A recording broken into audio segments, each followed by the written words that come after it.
ఇక్కడ కనిపిస్తున్న ఈ వ్యక్తిని చూడండి. ఇతని పేరు రాకేష్.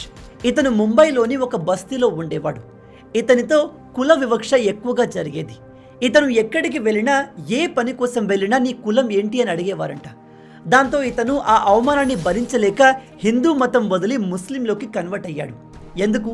ఇతను అనుకున్నాడు ముస్లిం మతంలో కుల వివక్ష ఉండదు, వాళ్ళ మధ్య జాతి భేదం ఉండదు, అందరూ సమానంగా ఉంటారు అని. बोले तो अभी इंट्रोडक्शन के लिए पहले सरनेम पूछते।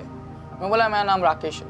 राकेश क्या? ఇలా కేవలం ఈ రాకేష్ మాత్రమే కాదు, వేల మంది దళితులు హిందూ మతం నుంచి ముస్లింలోకి కన్వర్ట్ అవుతున్నారు. 2020 సమయంలో తమిళనాడులోని కోయంబత్తూరులో దాదాపు 430 మంది దళితులు ఇస్లాంలోకి కన్వర్ట్ అయ్యారు.